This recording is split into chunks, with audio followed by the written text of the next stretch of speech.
Passaic resident Walter Porto was in his early 60s and lived an active lifestyle. But one day, after a tennis session in the summer heat, he was rushed to his local hospital, suffering a severe heart attack. He received a triple bypass and later a pacemaker and defibrillator. Now it was time for cardiotherapy. I went for cardiotherapy. I felt great, was doing bicycle, treadmill. Once I left the cardiotherapy, the rehab center, and I came home, I started going down the drain. He just wasn't getting better. We were getting desperate. I was getting more and more afraid and nervous. He was getting very anxious. But at the same time, I'm living in it. I'm going through it with him.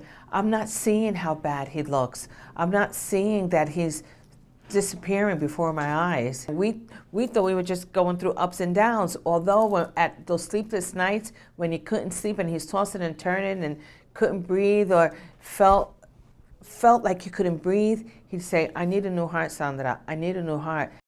Realizing the severity of Walter's condition, his cardiologist recommended he transfer from his current hospital to Robert Wood Johnson in New Brunswick.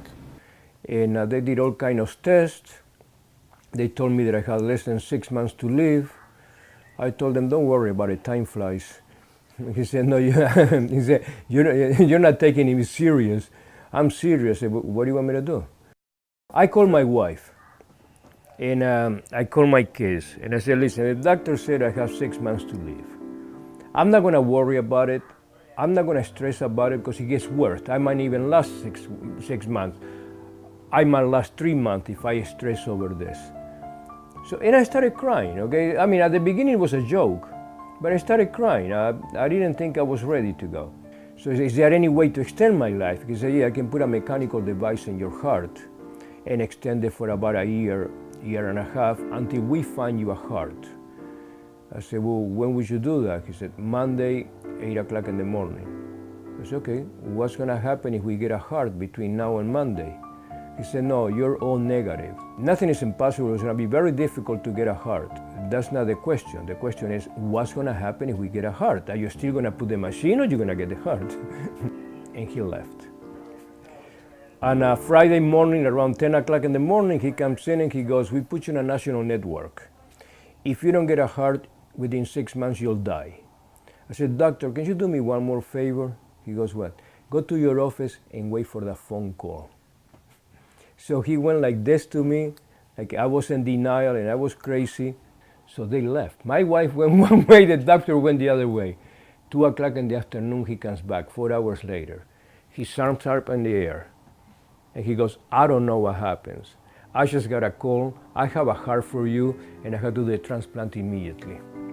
I'm not gonna tell them, "I told you so." I said, "Thank you." My future looks a lot better than the past. I walk in, and they told me I had less than 6 months to live. And when I left, I have 15 to 20 years warranty on my life, okay? So I have plenty of time to make everybody's life miserable now. The staff here at Robert Wood are the best ever. When we got here the first night, I want to say it was June 6th or June 7th, when we got here, that was the best that I felt in such a long time because we knew that we were in good hands. We knew we came to the right place. So all I have to do is thank you. All I have to say is thank you.